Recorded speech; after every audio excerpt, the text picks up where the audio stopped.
दामन के घर हवा चाहिए, उनके दामन के घर हवा चाहिए, उनके दामन नहीं है जिसे चाहते हैं दिखा देते हैं। तो जब मुक्तदी का ये हाल है तो इमाम का हाल क्या होगा? मुक्तदी की ये मंजिल है, इमाम की मंजिल क्या होगी? मुक्तदी का ये इरफान है, इमाम का इरफान क्या होगा? मुक्तदी की ये बुलंदी है तो इमाम की बुलंदी क्या होगी? उनके गदा भर देते हैं शाहाने जमाना की झोली। अरे मोहताज का ये आलम है, मुख्तार का आलम क्या होगा? कुरान। अब आप देखें, मैंने कहा ना, अच्छा इसमें कोई है जिसने नबी का मोजज़ा देखा हो? सुना नहीं, देखा हो? मैंने देखा है। सुभान अल्लाह। इन्होंने भी देखा, सुभान अल्लाह। इन्होंने देखा, आपने भी देखा है, सुभान अल्लाह। मगर इल्म नहीं है आपको। वो शायर तो बता नहीं सकता, वो खतीब ही बता सकता है। सुनिए आप नात, मैं मना नहीं करता, सुने नात, मगर नात को नात की तरह सुने और तकरीर को तकरीर की तरह सुने। ये तकरीर है जो किरदार बदल देती है, ये तकरीर है जो सीरत में जमाल पैदा करती है, ये तकरीर है जो निगाहों में तकद्दुस पैदा करती है, ये तकरीर है जो खशियत इलाही के जलवे बिखेरती है, ये तकरीर है जो बंदे को खुदा से मिला देती है। सुभान अल्लाह। आप सुने तो तकरीर। दुनिया चीख रही है कि मुसलमान बेसरोपा है। याद रखिए, सिर्फ इसलिए कि हमने अपने किरदार को नबी के किरदार से जुदा कर लिया है, वरना जब तक हमारी सीरत नबी की जिंदगी से मिल रही थी, जब तक हमारा किरदार नबी के किरदार से मिल रहा था, जब तक हमारा चलना नबी के चलने से मिल रहा था, जब तक हमारा तबस्सुम नबी के तबस्सुम से मेल खा रहा था, जब तक हमारी गुफ्तगू नबी की दहलीज में सर पटक रही थी, सबसे ऊंचे हम थे, सबसे बुलंद हम थे, सबसे अच्छे हम थे। आज सबसे घटिया हम। मालूम है आज हमारी पहचान किससे है? मोहल्ला गंदा हो तो यकीन कर लीजिए मुसलमानों का मोहल्ला है जी। बच्चे गोली खेल रहे हो, यकीन कर लीजिए मुसलमानों का बच्चा है। टीवी जोर जोर से बज रहा हो, यकीन कर लीजिए ये मुसलमानों का मोहल्ला है। क्या तुम्हारी यही पहचान है? क्या तुम्हारी यही शनाख्त है? क्या तुम्हारा यही एड्रेस है? क्या तुम्हारा यही पता है? आओ हम सुनते हैं कि एक काफिला यहूदियों का जा रहा है, रास्ते में चलते चलते काफिले के सरदार को ठोकर लगी, रो पड़ा, आंखों में आंसू आ गए। काफिले वालों ने कहा क्या हुआ जनाब, क्या रो रहे हैं? चोट ज्यादा लगी का? नहीं। पत्थर से चोट ज्यादा खाए का? नहीं। का फिर आंखों में आंसू क्यों? का इसलिए रो रहा हूं कि यहाँ से 1 हफ्ता हुआ है मुसलमानों का कोई आदमी नहीं गुजरा है। क्या मतलब? का जिस रास्ते से मुसलमान गुजरता है वहां न पत्थर होता है न कांटे होते हैं। जिस रास्ते से मुसलमान गुजरता है पत्थर भी किनारे कर देता है और कांटों को फूल में तब्दील कर देता है। कल हमारी पहचान ये थी कि रास्ता साफ हो, मुसलमान गुजरा है। कल हमारी पहचान ये थी कि राहों में गुलाब बरस रहे हो, मुसलमान गुजरा है। कल हमारी पहचान ये थी कि पड़ोसी भूखा ना सोए, तो ये हमारी शनाख्त है। आज पड़ोसी हमारा मर रहा है, आज रास्ते गंदे हैं, आज गलियां नापाक हैं, आज बच्चे गोली खेल रहे हैं, ये हमारी पहचान है। सिर्फ इसलिए कि हमने अपना रिश्ता कुरान से भी तोड़ा है और साहिबे कुरान से भी तोड़ा है। अल्लाह। आपने समझा क्या है? कुरान ऐसी मुकद्दस किताब है जो किसी कौम को नहीं मिली, और अगर मिली है वो किताब तो नबी को मिली है और नबी की उम्मत को मिली। सुभान। ज़ालिकल किताबो ला रैब फीह, वो बुलंद रुतबा किताब जिसमें शक की कोई गुंजाइश नहीं। आए थे लोग मक्के के निकालने के लिए कुछ, लेकिन जिनके दावे थे हम ही हैं अहले ज़बान, सुन के कुरान ज़बाने दबा के चले। कुरान की बलागत, कुरान की फसाहत, कुरान का लहलहा, कुरान का तनतना, कलम का बागपन, एहसास की अजमतें, जलवों की रानाई और खशियत इलाही के उजाले इतने हसीन अंदाज में थे कि जो कुरान में नुक्ता निकालने आए थे वो चले गए और ये कह के गए कि ये नबी का कलाम नहीं है, ये खालिक़ नबी का कलाम। सुभान अल्लाह। कुरान को हम तावीज के लिए इस्तेमाल करते हैं। इतनी ऊंची जगह पे कुरान रख दिया है कि दो भाई में झगड़ा होता है तब कुरान उतरता है। लाओ कुरान खाओ कसम, कुरान कसम खाने के लिए है, कुरान ताक में सजाने के लिए है नहीं, कुरान दिल में सजाने के लिए है, कुरान किरदार में सजाने के लिए है, कुरान सीरत में सजाने के लिए है, कुरान निगाहों में सजाने के लिए है, कुरान कैरेक्टर में सजाने के लिए है। कुरान इसलिए आया है कि जिस कदर कुरान पढ़ते जाओगे खुदा से करीब होते चले जाओ। पूछो मौलाए कायनात से, हजरत अली ये मुर्तजा रज़ी अल्लाह ताला अन्हु फरमाते हैं कि ऐ लोगों, अगर तुम ये चाहते हो कि मैं रब से बातें करूं तो कुरान पढ़ो। क्या कहा हजरत अली ने? रब से बातें करूं तो कुरान पढ़ो, और अगर तुम्हारी तमन्ना ये है कि रब मुझसे बातें करे तो नमाज पढ़ो। सुभान अल्लाह। ना हम नमाज पढ़ते हैं ना कुरान पढ़ते हैं, कहाँ चले गए हम? और नारा लगाते हैं दोनों हाथ उठा के, वो लहराते हैं पैसे देते, पैसा देना मना नहीं, लेकिन याद रखें नारों से इस्लाम जिंदा नहीं है, किरदार से इस्लाम जिंदा है। नारों से इस्लाम जिंदा नहीं है, सीरत के जमाल से इस्लाम जिंदा है। नारों से इस्लाम जिंदा नहीं है, किरदार की तहारत से इस्लाम जिंदा है। नारों से इस्लाम जिंदा नहीं है, निगाहों के तकद्दुस से इस्लाम। क्या बात है भाई, नात सुना चल दिए, इसका मतलब यह है कि तुम्हारी रूह बीमार है। जब अच्छी बात सुनने से इनकार कर दे तो यकीन कर लीजिए कि उसकी रूह बीमार है। आप कहेंगे कमरुज़्ज़मा, अब तक तो जिस्म बीमार हुआ करता था, ये रूह कैसे बीमार हो गई? अगर खाना अच्छा ना लगे तो जिस्म बीमार है, फूल की खुशबू अच्छी ना लगे तो जिस्म बीमार है, कलियों की नखत अच्छी ना लगे तो जिस्म बीमार है, अगर कुरान सुनना अच्छा ना लगे तो रूह बीमार है, उलमा का खिताब सुनना अच्छा ना लगे तो रूह बीमार है। आप कहेंगे जिस्म की बीमारी के लिए कदम कदम पे डॉक्टर है, बिलाशुबहा रूह की बीमारी के लिए भी कदम कदम पे डॉक्टर है। जाइए मदीना, रूह की बीमारी को शिफा मिल जाएगी। आप कहेंगे 7 समंदर पार का बता रहे हो, जहां पैसे वाले जा सकते हैं गरीब कैसे जा सकते हैं? लेकिन मेरे नबी ने कहा सुनो, अगर हम तक नहीं पहुंच सकते हो तो मेरे बेटे मोइनुद्दीन तक पहुंच जाओ, ख्वाजा गरीब नवाज तक पहुंच जाओ, और अगर वहां नहीं पहुंच सकते हो सरकारे तेगे अली तक पहुंच जाओ, वहां नहीं पहुंच सकते हो सरकारे यूसुफ अली तक पहुंच जाओ, इमाम अहमद रज़ा तक पहुंच जाओ, मुफ्ती आजम तक पहुंच जाओ, ताजुल शरिया तक पहुंच जाओ। ये वो लोग हैं जो रूह की बीमारी का इलाज करते हैं। तलाश कर रहे हो तुम, काश के हम रूह की बीमारी के लिए भी बेकरार होते और उसके इलाज के लिए हम कोई दवाखाना तलाश करते।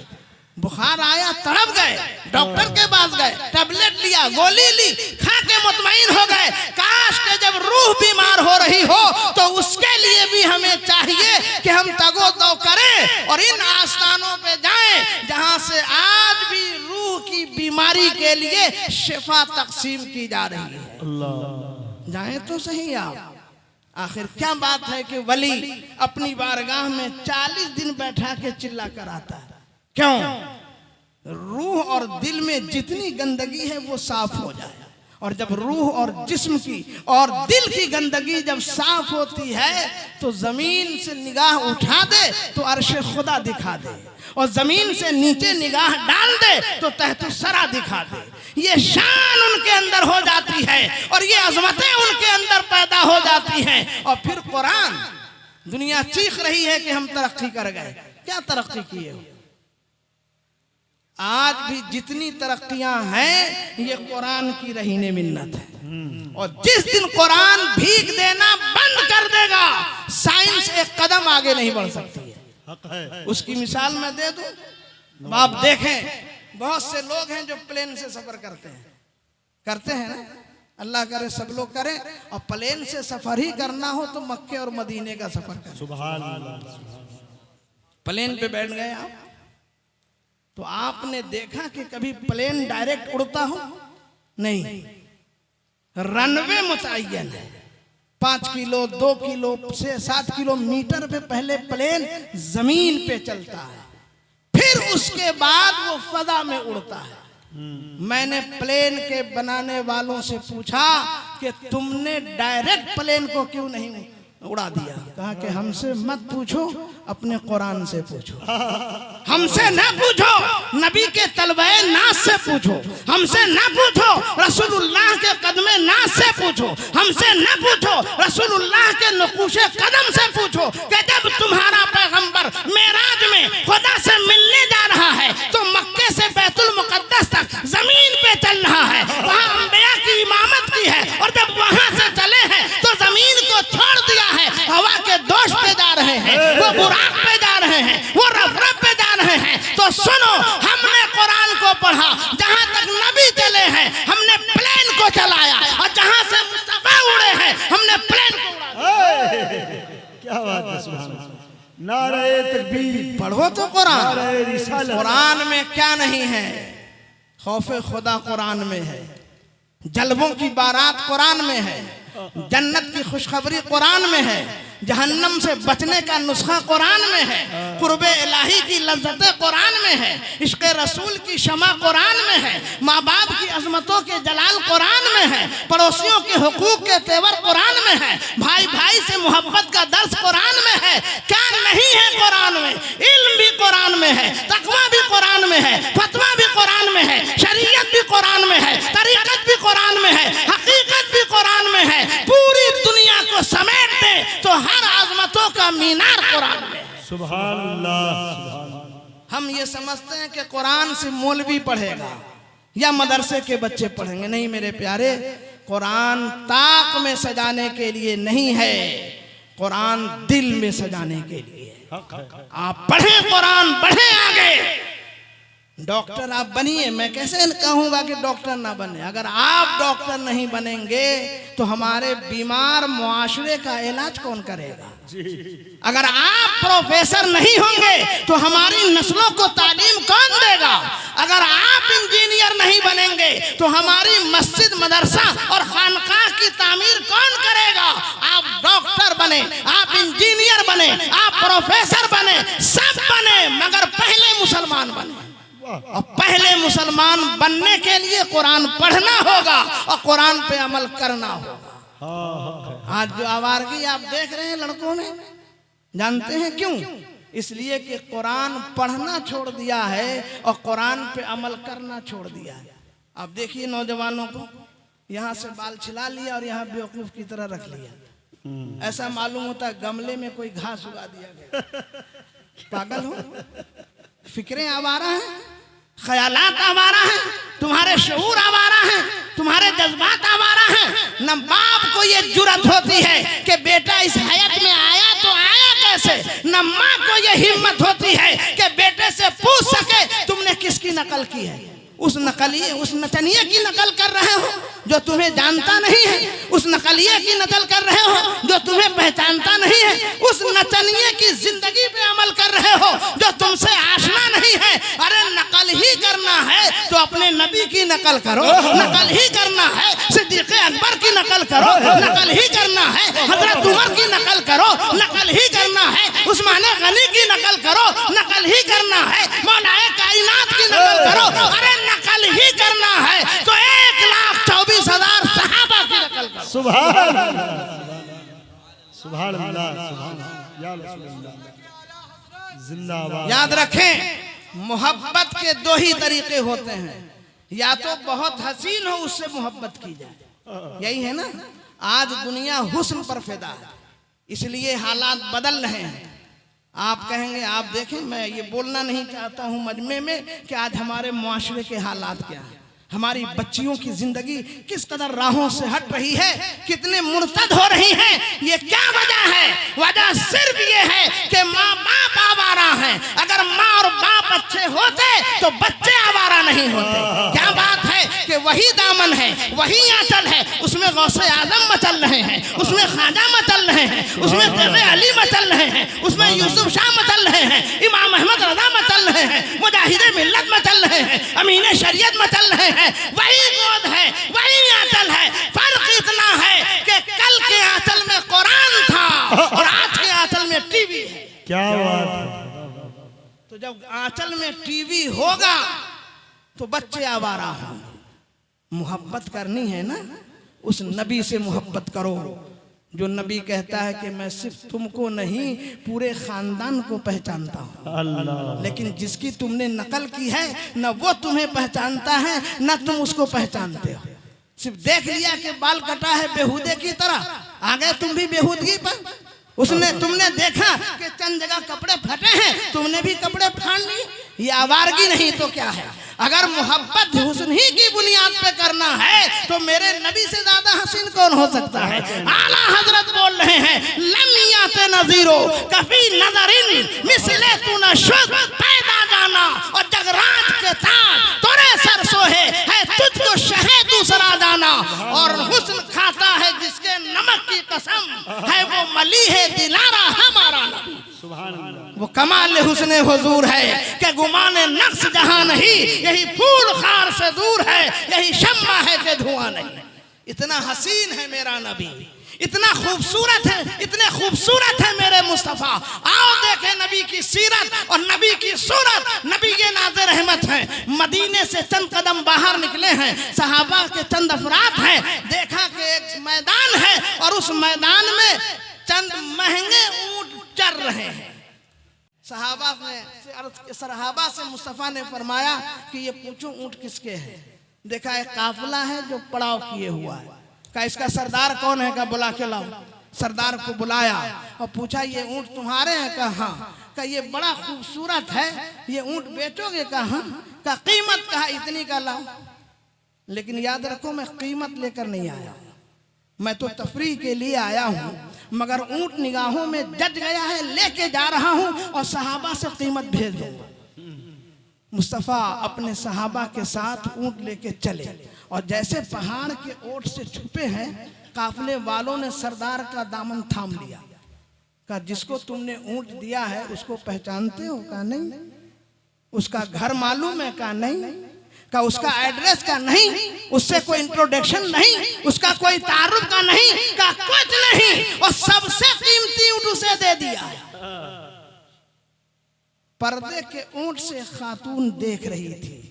उसने कहा ओ काफिले वालों, अगर वो नौजवान कीमत नहीं देगा तो मैं दूंगी। सुभान अल्लाह। कहा बड़ी भी तुम जानती हो उनको? कहा नहीं। कभी मुलाकात? का नहीं। कभी तुमने चेहरा देखा? का नहीं। का कुछ नहीं। ये पहला तारुफ है और पहली बार देख रही हो और इतनी बड़ी जमानत के जो सबसे कीमती ऊंट है उसके पैसे तुम अदा करोगी? कहा हाँ हाँ मैं अदा करूंगी। इसलिए कि जब वो नौजवान बोल रहा था तो बोल नहीं रहा था, होठों से फूल झड़ रहे थे। जब वो देख रहा था तो निगाहों के उजाले फूट रहे थे। जब वो गुफ्तगू कर रहा था तो कलियों की बरसात हो रही थी। और जब वो बातें कर रहा था तो ये सारा पहाड़ रोशन हो रहा था। सुभान अल्लाह। अगर हुस्न की बुनियाद पर मोहब्बत करना है तो मेरे नबी से मोहब्बत करो। कितना हसीन है मेरा नबी, कितने खूबसूरत है मुस्तफा के गैर तो अपने गैर भी ये कह रहा है कि अगर वो नहीं दिया तो मैं दूंगा। उतने ही में सहाबी रसूल कीमत लेके पहुंच गए। का ये लीजिए कीमत। का सुनो, कीमत बाद में देना। उस नौजवान का जरा घर दिखा दो कितना अच्छा है। नौजवान इतना अच्छा है, हसीन इतना है, आंखों का नूर ऐसा है, पेशानी के जलवे ऐसे हैं, लिबास की अजमतें ऐसी हैं, अदाओं की जगमगाहट ऐसी है। आओ जरा उस पैगंबर, उस नबी को तुम्हारे उस इंसान को देखते हैं जिसके जलवों की बारात से पूरा मदीना मनव्वर है। ये सारा काफिला सिमट के रसूलुल्लाह के कदमों में पहुंच गया। क्या सुनिए, पैसे बाद में दीजिएगा, कलमा पहले पढ़ा दीजिए। दुनिया तो नबी के हुस्न पे लुढ़े जा रही है, दुनिया नबी के कदमों पे लुढ़क रही है, दुनिया नबी के हुस्न पर पैदा है। और हमारा नौजवान मुसलमान अपने नबी को छोड़ के दुनिया के पीछे जा रहा है। याद रखो, अगर नबी ने चेहरा फेर लिया तो कहीं तुम्हें शर्म नहीं मिलेगा, कहीं पनाह नहीं मिलेगी। और अगर किसी से मोहब्बत ही करते हो इस बुनियाद पर के मुसीबत में काम आए तो मेरे नबी से ज्यादा काम आने वाला कौन है? कौन है? कब्र की मंजिल है, बाप सामने है, बाप बेटे की मौत हो गई है, मगर अब बाप कब्र में बेटे के साथ नहीं जा रहा। क्यों? इतना हसीन रिश्ता है, बाप बेटे का रिश्ता साथ जाना चाहिए ना। कहा नहीं, दुनिया के जितने रिश्ते हैं ये कब्र तक हैं, तन्हा नबी का रिश्ता है जो कब्र में है, कब्र में है। और यहीं से मुस्तफ़ा का रिश्ता शुरू हो रहा है। पुलसिरात पे मुस्तफ़ा है, हौज़े कौसर पे मुस्तफ़ा है, लेवाउल हम्द के साए मुस्तफ़ा है, जामे कौसर मुस्तफ़ा पिला रहे हैं। यहाँ तक के पुलसिरात से अगर कदम लड़खड़ा रहे हैं तो आला हज़रत फरमाते हैं रज़ा पुल से अब वक्त करते गुजरिए, रज़ा पुल से अब वक्त करते गुजरिए कि है सल्ले रहे रब्बे सल्लिम सदाए मोहब्बत। उम्मत के कदम लड़खड़ा रहे हैं और मुस्तफ़ा रब्बे सल्लिम पढ़ रहे हैं। इससे अच्छा भी कोई हो सकता है? नौजवानों, मोहब्बत करनी है तो नबी से मोहब्बत कर लो। और आज भी अगर अपनी आखिरत कामयाबी चाहते हो आखिरत की, तो कुछ नहीं, आज भी जमाना गया नहीं है, हालात बिगड़े नहीं हैं। आज भी तुमने तौबा की, और तौबा करने के लिए मदरसे में जाने की जरूरत नहीं है, किसी मदरसे के उस्ताद के पास हाजिरी की जरूरत नहीं है। मेरे नबी फरमाते हैं रात की तन्हाई में घर के गोशे में वजू करके मुसल्ला बिछाओ और चंद कतरे खुदा के खौफ से और डर से बहा लो, यही कतरा कल जहन्नम की आग को बुझा देगा।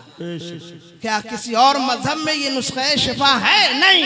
अगर है तो इस्लाम के दामन में है, अगर है ये कुरान की लज्जतें हैं, अगर है तो ये कुरान की बरकतें हैं, अगर है तो ये कुरान का एहसास है, ये है तो कुरान का दर्स है, ये है तो कुरान का इरफान है कि बंदा खुदा के डर से एक गोशे में हिचकियां लेता है और सिसकियां लेता है तो अल्लाह पाक को वो सिसकी इतनी पसंद आती है कि उनके आंसू को मोती से ज्यादा कीमती फरमा देता है। मैं नहीं कहता कि आप नात ना सुने, बिल्कुल सुने। अगर नात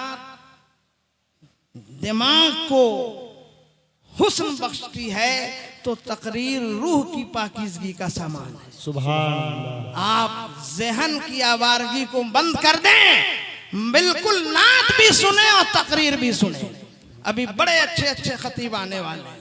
सुल्तानुल वाइज़ीन हजरत मौलाना सुल्तान रज़ा साहब है, बहुत अच्छा खिताब, हमारी जमात का नौजवान आलिम है, मगर शर्क से गर्ब तक जिसके खिताब की पूरी दुनिया असीर है। वहीं पीरे तरीक़त रहबरे राहे शरीयत हजरत अल्लामा मौलाना शाह कसीमुल हक साहब क़िबला मदनी, जो मदीने की ताज़ा बहार लेकर के आया है। आप उन आँखों को देखें जिन आँखों ने गुंबद खजरा को देखा है, नबी की हसीन जाली देखी है, सहराए मदीना देखा है, गुंबद खजरा के जलवे देखे हैं और जालियों के हुस्न फूटते हुए वो शुआएं देखी हैं जिसे देखकर वो आए हैं। आप उन आंखों को देख लीजिए तो कुरान वो किताब है।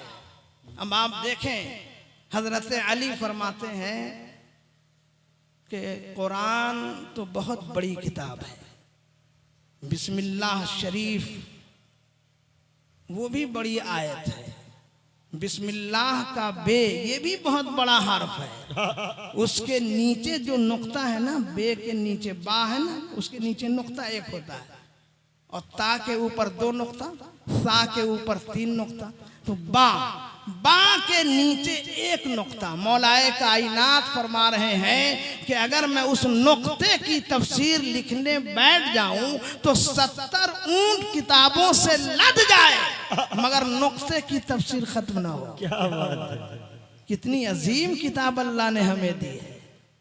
अब आप देखें, गारे हिरा की बुलंदियों से नबी जो आयत लेकर आ रहे हैं, अल्लाह पाक ने जो अपने नबी को आयत दी है, वो आयत ये नहीं है कि मेरे बंदो नमाज पढ़ो, नहीं, रोजा रखो, नहीं, ज़कात दो, नहीं, जबकि 571 साल का जमाना बड़े सन्नाटे का जमाना, मायूसी का जमाना है।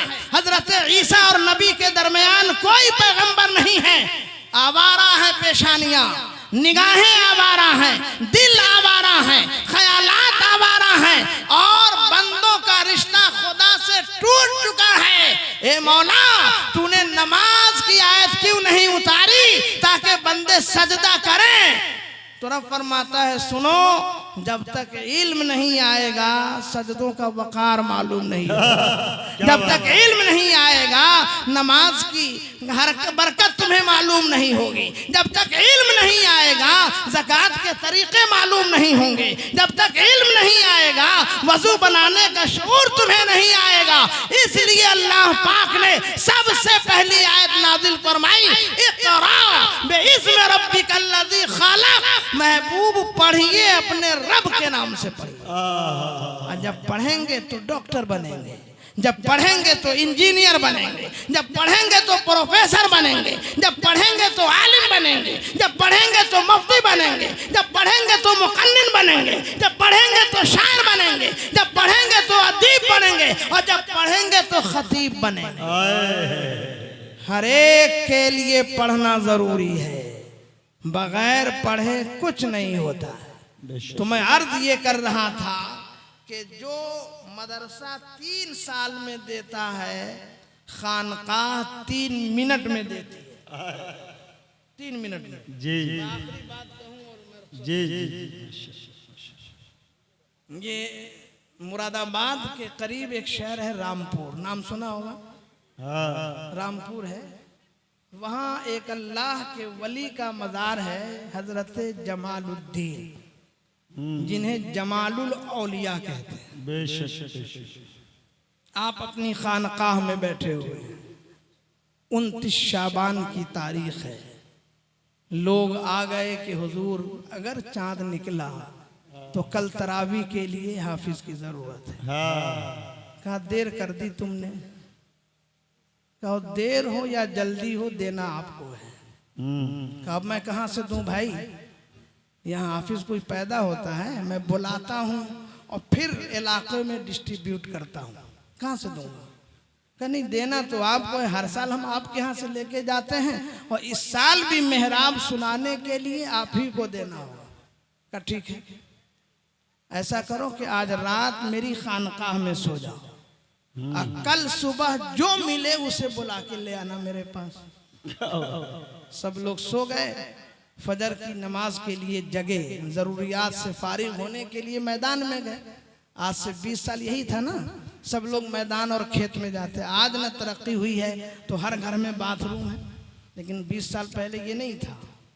खानकाह में जो सोए हुए थे गए बाहर, और बाहर से जब पलट के आए तो एक गोल लोटा लिए, और ये समझ गए नहीं समझे,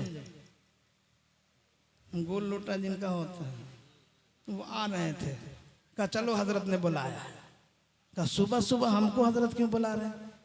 कहा भाई हजरत ने ये कहा है कि जो पहले मिले उसे बुला के लाओ, तो पहली मुलाकात आपसे हो रही है, चलना है। कहा मैं क्या करूंगा यार खानकाह में जाकर, और सुबह सुबह मेरी क्या जरूरत है। कहा नहीं, हजरत ने कहा है और आपको आना है। कहा चलो चल के मिल लेते।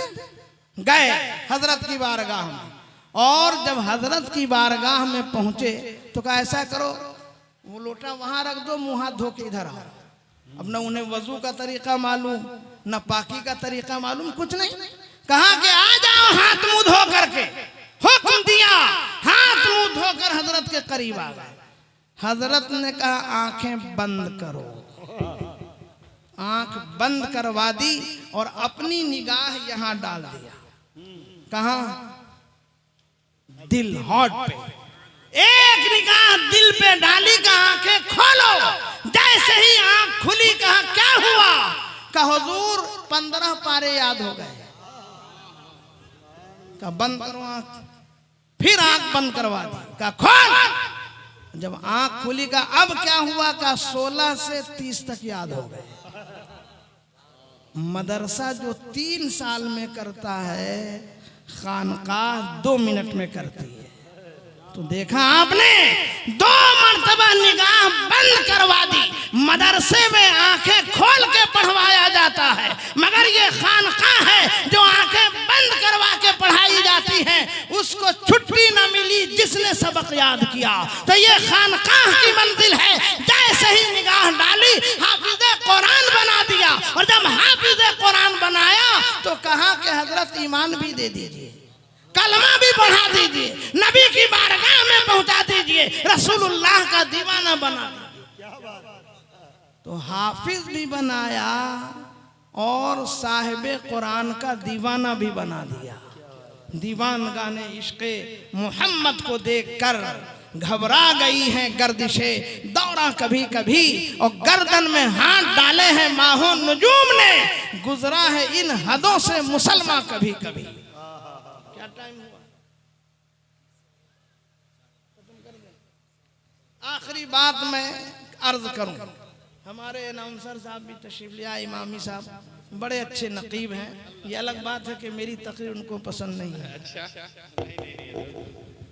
बहुत शानदार। अब आप देखिए कि जिन्होंने निगाह डाल दी 2 मरतबा हाफिज कुरान बना दिया, आखिर निगाह में ये फैजान कहाँ से आया? क्या बात है। वो वजह तलाश करनी होगी।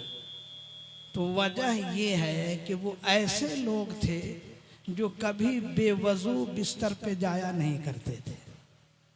आका फरमाते हैं कि अगर बिस्तर पे जा रहे हो तो बावजू बिस्तर पे जाओ। क्यों? कि जब तुम बावजू बिस्तर पे जाओगे और नींद आएगी तो नींद आप बिस्तर पे सो रहे होंगे और रूह अर्श आज़म पर खुदा को सजदा कर रही होगी। अब आप देखें, हम लोग भी कमाते हैं, तिजारत करते हैं, मकान दुकान से आते हैं, नौकरी से आते हैं, मुंह हाथ धोए और खाने के लिए बैठ गए। अरे भाई, मुंह धोते हो, पाँव हाथ धोते हो, क्यों नहीं वजू कर लेते हो? हाथ धोना है, चेहरा धोना है, पाँव धोना है, उसी में एक बात और कर लेनी है कि सर का मसा कर लेना है, वजू की नीयत कर लेनी है। तो पहले सिर्फ मुंह हाथ धो रहे थे, अब जब वजू की नीयत कर ली है और नमाज पढ़ के बिस्तर पे गए तो आका फरमाते हैं कि अगर मौत आई है तो शहादत की मौत आई है। बिस्तर पे डायरेक्ट मत सो, बेड शीट और जो भी बिछा हो उसको आप झिड़क लीजिए, साफ कीजिए, और साफ करने के बाद फिर आप बिस्तर पे सोएं। पहले दाहिने करवट, और सोने के बाद जब आप दाहिने करवट लेटे हैं तो कहिए अल्लाहुम्मा बेइस्मिका अमूतु व अहया। चले गए आप। और आका ने ये भी फरमाया कि अल्लाह तौफीक दे तो 3 मरतबा कुल हुवल्लाह शरीफ पढ़िए। कितनी बार? 3 बार। 3 मरतबा। फायदा क्या होगा? क्या नाम है आपका? आपसे पूछ रहा हूँ। हाँ, अल्लाह ताला आपको माशाअल्लाह अहमद का सिराज बनाए। सुभान अल्लाह, सुभान अल्लाह। सिराज के माने आते हैं चिराग, माशाअल्लाह। रोशनी, उजाला। तो मेरे ये अजीजम सिराज साहब हैं, ये बावजू बिस्तर पे गए, बिस्मिल्लाह शरीफ पढ़ी, दुआ पढ़ी और 3 मरतबा कुल हुवल्लाह शरीफ की तिलावत की। तो जानते हैं 3 मरतबा कुल हुवल्लाह इन्होंने पढ़ी, 40 दिन तक इनके मकान पे अल्लाह की रहमतों की बारिश हो रही। और सिर्फ इनके मकान पे नहीं, इनके जितने पड़ोसी हैं हर पड़ोसी के मकान पर 40-40 दिन तक अल्लाह की रहमतों की बारिश हो रही है। अब पड़ोसी किसे कहते हैं? उलमा से पूछिए। सिराज साहब के घर से पश्चिम 40 मकान ये इनका पड़ोसी है, पूरब 40 मकान ये इनका पड़ोसी है, उत्तर और दक्षिण 40 मकान ये इनका पड़ोसी। पढ़े सिर्फ सिराज अहमद, लेकिन 40-40 मकान 40 दिन तक अल्लाह की रहमतों में नहा रहा है। मैं यकीन के साथ बोल रहा हूँ कि अगर सुल्तानपुर का मुसलमान पढ़ ले तो पूरा समस्तीपुर 40 दिन तक अल्लाह की रहमतों में नहाए। सुभान अल्लाह, सुभान अल्लाह। और अगर समस्तीपुर का हर मुसलमान पढ़ ले तो पूरा हिंदुस्तान 40 दिनों तक अल्लाह की रहमतों में नहाएगा। और अगर पूरा हिंदुस्तान पढ़ ले तो पूरी दुनिया का इंसान अल्लाह की रहमतों में 40 दिन तक नहाएगा। क्या बात है, सुभान अब मैंने क्या कहा कि ये सोए, नींद आई, रूह अर्शे आज़म पर। अब रूह की रफ्तार देखिए क्या है कि हजरत जौहर भाई हैं, वजू करके सोए, रूह कहाँ गई? अर्शे आजम पर। और अर्शे आजम की दूरी जमीन से पहले आसमान की दूरी 500 साल तेज रफ्तार घोड़े से चली। और आसमान के 7 दर्जे हैं, 7 × 5 = 35 और 5 × 40। और फिर आखिरी आसमान से अर्शे आजम की दूरी 500 साल, 4500 साल का सफर। अगर बावजू मोमिन सोया है तो एक लम्हे में रूह अर्शे आजम पर है। और जैसे का जौहर भाई उठ के बैठ गए, रूह कहाँ थी? अर्शे आजम पर। 4500 साल की मुसाफत, लेकिन जैसे जौहर भाई कहा, अब्दुल्ला इमामी कहा, रूह पलट के आ गई। मुझे कहने दीजिए, जब रूह की रफ्तार है तो रूहानियत की रफ्तार। नारे तकबीर। मेरा सबक याद है कि भूल गए, मेरे नारे का जवाब हाथों उठा के दीजिए। नारे तकबीर, नारे रिसालत, गुलशने तैयबा कॉन्फ्रेंस, जश्ने दस्तारे हुफाज़े किराम, हज़रत अल्लामा क़मरुज़्ज़मा खान साहब क़िबला मिसबाही। नारे तकबीर। वाह वाह, सुभान अल्लाह, सुभान अल्लाह। कितने बेवकूफ हैं जो कहते हैं अल्लाह के वली अभी यहाँ थे, अभी वहाँ कैसे चले गए। मैंने सुना है कि सरकारे तेगली एक वक्त में कई घरों में हुआ करती। क्यों? हजरत शाह यूसुफ अलैहि रहमतो रिदवान एक वक्त में कई मुरीदों की दावत पे तशरीफ फरमा होते। आखिर वजह क्या है? तो याद रखिए, जब रूह साफ होती है तो ऐसे ही रूहानियत की मंजिलें होती हैं। और इसको आसानी से समझा दूं और मेरा खिताब खत्म हो जाए। ये डीजल है ना, डीजल, यही डीजल है जो किरासन तेल है ना, जिससे हम चिराग जलाते हैं। इसकी सफाई हो जाए तो डीजल है, इससे गाड़ी चलती है। वही डीजल और साफ हो जाए तो पेट्रोल है, उससे अच्छी गाड़ी चलती है। और वही पेट्रोल एक नंबर के सफाई में आ जाए तो प्लेन चलता है। अब जो रफ्तार कार की है वो प्लेन की नहीं है।